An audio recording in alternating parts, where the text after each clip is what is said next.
हम भारतीयों को काल्पनिक चीजों पर श्रद्धा न्योछावर करने की आदत है ना? फिर हम भूतकाल में भी तो जीते हैं, तभी बिना वैज्ञानिक तथ्यों के हम किसी भी दलीलों पर यकीन कर लेते हैं। और तो और राम के प्रति अटूट श्रद्धा और रामायण के प्रति पागलपन, यही तो हमारी कमजोरी है। विदेशी बुद्धिजीवी राम के अस्तित्व को नकार देते हैं। Petition was filed against Professor Audrey Trushka of Rutgers University for defaming Hindus and for her inherent prejudicial views. The petition also accuses Trushka of depicting all Hindus as cow-piss drinkers and lustful and sex-obsessed beings. विदेशी छोड़िए, हमारे देश में भी कई लोग राम को काल्पनिक बताकर बहुतेरे सवाल दाग देते हैं। कई राजनेताओं ने तो हद ही कर दी है।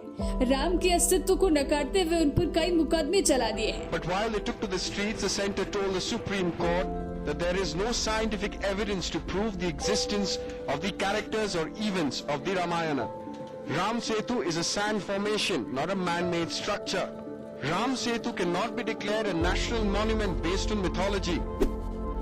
फिर जब राम का इतिहास में कोई अस्तित्व था ही नहीं, तो किसका था? Have you done a scientific survey, archaeological survey of every site possible which has already been dug out or not? And this is, can a genocidal descendant of a genocidal people sit as a judge? Is that moral or fair? Yes, that nation stands on the dead bodies of Native Americans. What right does she have to come here and poke her nose into our history? हम आज भी अपनी काल गणना करते हैं। क्या उनका ठोस अस्तित्व इतिहास में दर्ज है? मैथ्यू, मार्क, ल्यूक और जॉन, इन चारों लोगों ने क्राइस्ट की सत्यता को प्रमाणित किया। अब ये एक असली इतिहास है, क्योंकि ये ठोस पश्चिमी कहानी है, एक भारतीय तपस्वी द्वारा लिखित मनगढ़ंत दंत कथा नहीं।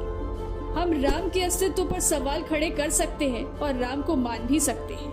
अब जब हम इतने उदारवादी और पुनरुत्थानवादी हैं ही, तो क्यों नहीं इतिहास के तह में जाकर कुछ देखा जाए? This isn't just a simple sandbar. There's objects in here that haven't been eroded away.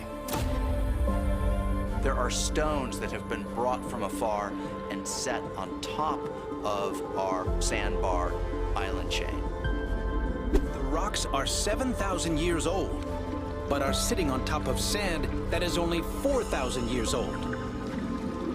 These results suggest the structure in the satellite image isn't natural, but built by humans.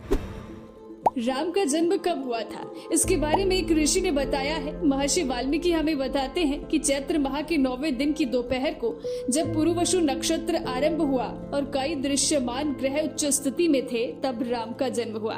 मगर हम उनके कहे को क्यों माने? ये बिल्कुल काल्पनिक कथा है, बिल्कुल बच्चों वाली कहानी है, लेकिन अपनी काल गणना करते रहना चाहिए।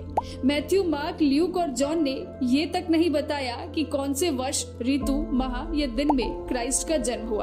हाँ, मैथ्यू जन्म काल बता देता है। वो कहता है पूर्वी आकाश में एक तारा दिखा। मैथ्यू एक्ट के मुताबिक ईसा का जन्म बेथलम में हुआ था। उनके जन्म के बाद वहाँ के राजा हेरोड ने बेथलम में 2 साल से छोटे सभी बच्चों को मारने का आदेश दे दिया था, लेकिन ईसा का परिवार वहाँ से मिस्र चला गया। कुछ समय बाद वो नाजरत में बस गए और ल्यूक एक्ट के अनुसार यीशु का परिवार नाजरत शहर में रहता था, जो लंबी यात्रा करते हुए बेथलम पहुंचा था। यही ईसा ने जन्म लिया। परियों ने उन्हें मसीहा बताया, जिसके बाद ग्वालों का दल उनकी प्रार्थना के लिए पहुंचा था। बहुत ही सटीक है ना? क्राइस्ट का जन्म एक कुमारिका मेरी के कोख से हुआ, शायद किसी गुफा या नाद में, शायद बेथलम में या उसके नजदीक। राम का जन्म अयोध्या में एक महल में रानी कौशल्या की कोख से हुआ, मगर ये बिल्कुल झूठा इतिहास है। वाल्मीकि राम के पुरखों की सूची हमें देते हैं। दूसरी तरफ क्राइस्ट की एक नहीं बल्कि 2 अलग अलग वंशावली है। मैथ्यू हमें अब्राहम से जीसस तक 41 पीढ़ियों के बारे में बताता है। ल्यूक तो सीधे भगवान से जीसस तक 59 पीढ़ियों के बारे में बताता है। राजाओं की पीढ़ी नहीं रखी जा सकती, हाँ, लेकिन एक बढ़ई की वंशावली रखी जा सकती है। कहा जाता है क्राइस्ट के पिता बढ़ई थे, हालांकि इतिहासकार उनके पिता के नाम को लेकर भी असमंजस में है। राम राजा दशरथ के पुत्र थे और माता कौशल्या के लाल, पर राम का इतिहास ठोस नहीं है, राम कहानियों के पात्र है ना? शोधकर्ता नीलेश ओक के द्वारा 500 से ज्यादा निरीक्षण प्रस्तुत किए गए हैं, जो इस बात को दर्शाते हैं कि राम का जन्म चैत्र शुद्ध नवमी में हुआ था। 500 से अधिक साधन सिर्फ एक दिनांक की पुष्टि करते हैं। मैथ्यू और ल्यूक जन्म पर भी एक मत नहीं है, लेकिन राम हकीकत कहाँ है?